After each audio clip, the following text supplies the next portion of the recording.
அன்பு தோழர்களே, இந்த பாதைகளை இங்கே விரிவாக பேச வருகை இருந்திருக்கக்கூடிய மார்க்சிஸ்ட் கம்யூனிஸ்ட் கட்சியினுடைய தமிழ் மாநில செயற்குழு உறுப்பினர் அன்பு தோழர் எஸ் கண்ணன் அவர்களே, ராஜபாளையம் நகர் பெரியோர்களே, உங்கள் அனைவருக்கும் முதற்கண் வணக்கத்தை தெரிவித்துக் கொள்கிறேன். நடைபெறுகின்ற இந்த செம்பனை பேரணி, இந்த அணிவகுப்பு மார்க்சிஸ்ட் கம்யூனிஸ்ட் கட்சியினுடைய அகில இந்திய மாநாடு மதுரையில் அடுத்த மாதம் 2ஆம் தேதி துவங்கி 6ஆம் தேதி வரை மதுரை மாநகரில் எழுச்சியோடும் சிறப்போடும் நடைபெற இருக்கின்றது. இந்த மாநாட்டு செய்தியை இந்த மாவட்ட மக்களுக்கும் ராஜபாளையம் நகர் மக்களுக்கும் கொண்டு செல்கின்ற வகையில் இந்த செம்பனை அணிவகுப்பு என்பது நடத்தப்பட்டது. கார்ல் மார்க்ஸ் உழைப்பவர்களில் உலகம், உழைப்பவர்களில் உலகம் வர வேண்டும் என்ற கார்ல் மார்க்ஸுடைய நினைவு நாள் இந்த மாதம் 14ஆம் தேதி உலகம் முழுவதும் முன்னிறுத்தப்பட்டது. இந்தியாவில் அவருடைய நினைவு நாளில் அவர் வாழ்ந்த காலத்தில் உலகத்திற்கு தொழிலாளர்களுக்கு முன்னிறுத்தப்பட்ட அந்த கொள்கைகளை, அந்த தத்துவத்தை உலக மக்களுக்கு, இன்றைய உலக இளைஞர்களுக்கு இந்தியாவில் தமிழ்நாட்டில் கடந்த 14ஆம் தேதி மார்க்ஸுடைய மேன்மைகளை முன்னிறுத்தினோம்.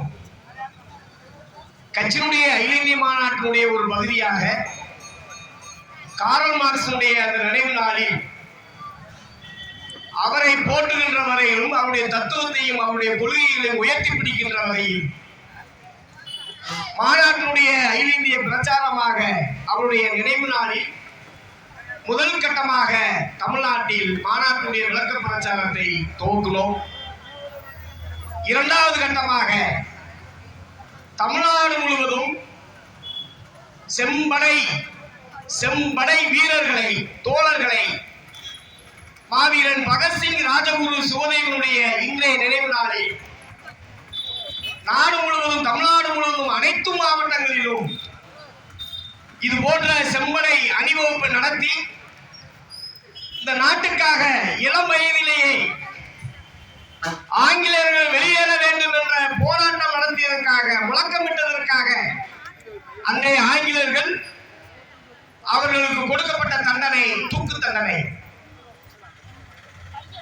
இளம் வயதில் எங்கிருந்தோ வந்த ஆங்கிலேயர் என்பது இந்திய நாட்டை ஆள்வதற்கு உனக்கு என்ன தகுதி இருக்கின்றது, இந்த நாட்டை விட்டு வெளியேறு என்று எந்த பிரதிபலனும் பார்க்காமல் இந்த நாட்டினுடைய நலனுக்காக வெள்ளையனே எடுத்த ஒரு மிகப்பெரிய ஒரு போராட்டத்தை நடத்தியது இளைஞர்கள்.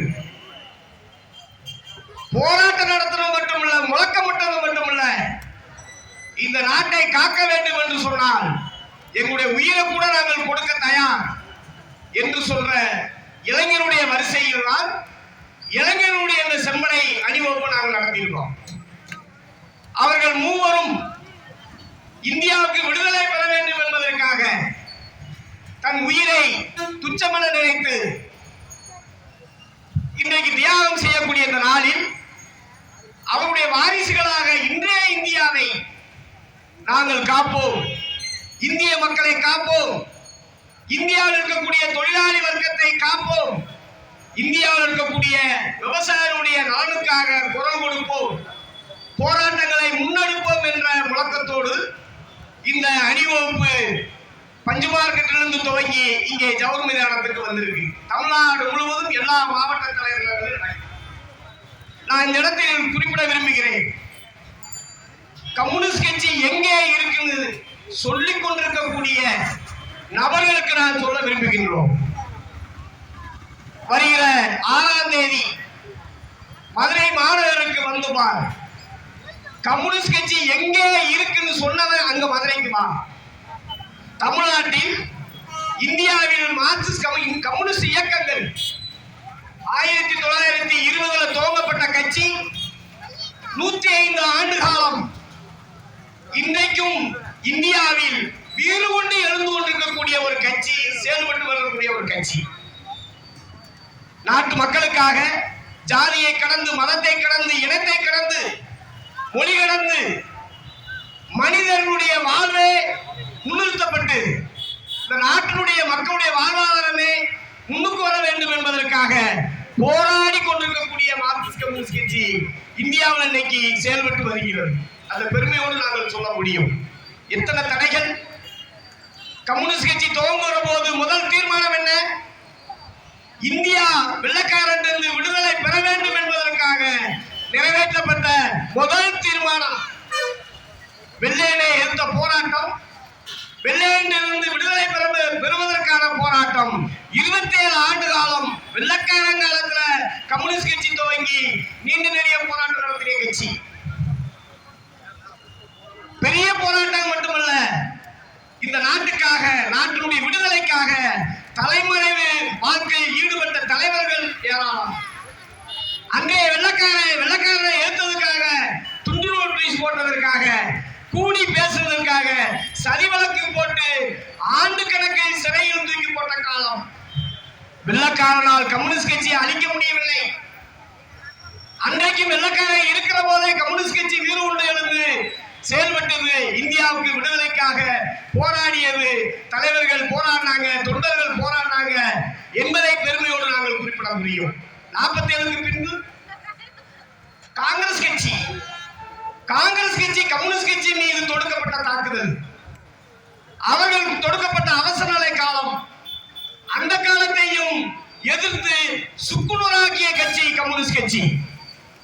இன்னைக்கு மதவாத கட்சி பிஜேபி இந்தியாவை இன்றைக்கு பிளவுபடுத்தக்கூடிய மதவெறி வெறுப்பு அரசியல் நடத்தி கொண்டிருக்கக்கூடிய பிஜேபி எதிர்த்து நடத்தி கொண்டிருக்கக்கூடிய கட்சி கம்யூனிஸ்ட் கட்சி. இந்தியாவில் கம்யூனிஸ்ட் கட்சி துவங்கிய காலத்தில் இருந்து 105 ஆண்டு காலத்தில் இந்தியாவுக்காக, இந்திய நாட்டில் இருக்கக்கூடிய மக்களுக்காக, விவசாயிகளுக்காக, தொழிலாளர்களுக்காக அனுதினமும் போராடி கொண்டிருக்கக்கூடிய கட்சி. எங்கே இருக்கிறது கம்யூனிஸ்டுகள் என்று சொல்லுவதற்கு நாங்கள் சொல்கிறோம். மக்கள் மனதில் இருக்கிறோம், தொழிலாளருடைய மனதில் இருக்கிறோம், இன்னைக்கு பாதிக்கப்பட்ட பெண்கள் மனதில் இருக்கிறோம். இந்தியாவில் எங்க பாதிப்பு ஏற்பட்டாலும் கம்யூனிஸ்ட் கட்சி தான் களத்தில் போராடி கொண்டிருக்கு. அங்க இருக்கிறோம். பாராளுமன்றத்தில் நீங்க நினைக்கிற மாதிரி எண்ணிக்கையில உயர்ந்த எண்ணிக்கையில இல்ல, சட்டமன்றத்தில் நீங்க நினைக்கிற மாதிரி அதிக எண்ணிக்கையில எம்எல்ஏக்கள் இல்ல. ஆனா இந்தியாவில், தமிழ்நாட்டில், இந்த மாவட்டத்தில் மக்களுக்கான போராட்டத்தில், கள போராட்டத்தில் அங்கே இருக்கின்றோம். அதுதான் மார்க்சிஸ்ட் கம்யூனிஸ்ட் கட்சி. அப்படிப்பட்ட கட்சி இன்றைக்கு இந்த மாநாடு இந்தியாவில் ஒரு மாற்று திசையை நோக்கி இன்றைக்கு இருக்கிற அரசியல் நிலை, பிஜேபியினுடைய மதவெறி, ஆர்எஸ்எஸ் அந்த மதவெறி கொள்கை தத்துவத்தை தூக்கி எறியக்கூடிய அடிப்படையில் ஒரு நல்ல திசை வழியில் செல்வதற்கு அங்கே இந்த மாநாடு விவாதிக்க இருக்கின்றது. நாட்டு நலனுக்காக, தொழிலாளருடைய நலனுக்காக ஒரு மாற்று திசை, மாற்று போராட்டங்கள், ஒரு தீவிர போராட்டங்களை திட்டமிடுவதற்காக அந்த மாநாடு என்பது நடைபெற இருக்கின்றது. அந்த மாநாட்டில் இங்கே விருதுநகர் மாவட்டத்தில் இருந்து 10,000 பேர் பங்கெடுக்க இருக்கிறோம். தமிழ்நாடு முழுவதும் 5 லட்சம் பேர் பங்கெடுக்கக்கூடிய மிகப்பெரிய மதுரை மாநகரை நோக்கி தமிழகம் முழுவதும் இருக்கக்கூடிய கட்சி கிளைகள் மதுரை மாநகரை நோக்கி இன்றைக்கு திரண்டு கொண்டு இருக்கின்றார்கள். வருகிற ஏப்ரல் 6ஆம் தேதி நடைபெறுகின்ற அந்த மிகப்பெரிய மதுரை மாநகரில் அந்த பாண்டி கோயில் பக்கத்தில் இருக்கக்கூடிய பகுதியில் மிகப்பெரிய பொதுக்கூட்டம், 5 லட்சம் பேர் பங்கெடுக்கிற பொதுக்கூட்டம். கேரளாவுடைய முதலமைச்சர் பினராயி விஜயன் உட்பட அகில இந்திய தலைவர்கள் என்பது பங்கெடுக்க இருக்கின்றார்கள். மக்களுக்காக போராடுற இந்த கட்சி, அந்த மாநாடு சிறக்க இந்த ராஜமலை நகர் மக்கள், விருதுநகர் மாவட்ட மக்கள் ஆதரவு தர வேண்டும் என்று சொல்லி இங்கே வந்திருக்கக்கூடிய தோழர் அனைவரும் ஏப்ரல் 6ஆம் தேதி அணிவகுக்க வேண்டும். கிளைகள் தோறும் வாகனங்களை பிடித்து அந்த பொதுக்கூட்டத்தில் பங்கேற்பதற்கு நீங்களாம் தயாராக வேண்டும் என்று சொல்லி விடைபெறுகிறேன். வணக்கம்.